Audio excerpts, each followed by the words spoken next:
Naigo sa usa ka stray bullet ang usa ka panimay sa barangay Marigondon, Lapu-Lapu City. Wala hinuoy na agol atol sa moong hitabo. Samtang 8 ang natalang mga firecracker-related injuries sa naasoy dakbayan. Si Luan Mirondina sa report. Usa ka slag sa 9mm ang nitugpa sa lawak nga gihimo ng opisina sa Baneng Basanyes sa City White Fox, Barangay Marigondon, pasado alas 7 sa gabi niadtong December 25. Maayo na lang kay Waitaw sulod sa naasoy kwarto ni adtong higayuna. Ang 42 anyos nga si Michael Vincent Basanyes, kinsa usa ka business consultant sa usa ka online company ug mo'y sagad magtrabahoan sa mong kwarto, natug ni adtong higayuna ug gipukaw na lang siya sa iyang asawa.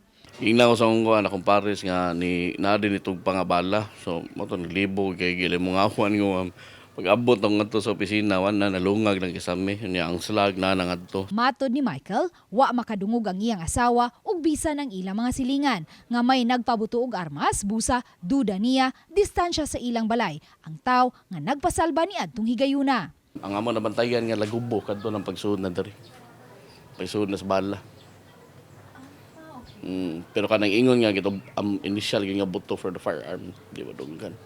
Ang insidente gireport na nila sa Lapu-Lapu City Police kinsa nihimo usab og investigasyon sa hitabo.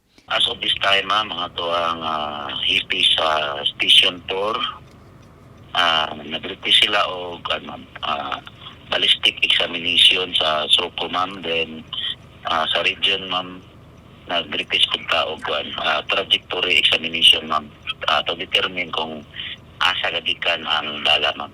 Matod sa Baneng Basanyes, dili kini ang unang insidente nga may nahitabong stray bullet dinhi sa ilang dapit. Gani niya itong 2005, tulo ka mga panimay dinhi ang naigo-usab sa stray bullet. Usa sa nabiktima sa stray bullet niadtong 2005 ang panimay sa 46 anyos nga si alias Arog. Kansang panimay, pipila lang katikang gikan sa panimay nila ni Michael. Akong ipakita sa kuang bana. Isa dito sa may kusina, isa dito sa moang teres. Nya dayon ning adto ko dito ning laag. Nya nay duha nay among silingan isa dapit sa kusina pod na napoy bala nya dito pod dapita napoy isa pod bala. Wala usab hinuoy na angol atol sa hitabo. Nang hinaot sila si Michael ug ang iya mga silingan nga nabiktima usab kaniadto sa stray bullet nga unta masubay sa kapulisan ang responsable sa hitabo. Nabalaka sila sa ilang seguridad, ilabi na kay ugma sa gabii. Sugato na usab nato ang bag-ong tuig ug posibleng musiaw na usab unya ang mga irresponsableng tao nga naghupot og armas. Precautionary ka na mo, ma'am, bagong tuig, kay total haloblock mo mo palay. Og unsa man gid gani, ma'am, aray siguro mi diri mosikit mi sa kana mga mga solid na walls, dili mi sa dry walls para kuan lang kay at least ang trajectory paana mo gid na.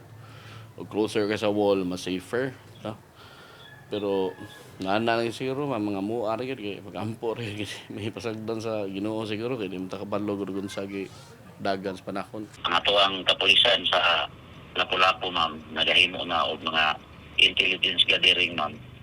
Kung kinsay mga personahe din hanggapita nga nagupot og armas. Sa pikas bahin, 8 ka mga firecracker-related injuries ang natala sa Lapu-Lapu City atol sa pagsugat sa Pasko. 5 sa mga biktima, mga minor de edad. Matod sa Lapu-Lapu City Police, pulos ra hinuon mga minor injuries ang nahiaguman sa naasoy mga biktima. Uban ni Marlon Malgazo, Luan Mirondina, Balitang Bisdak.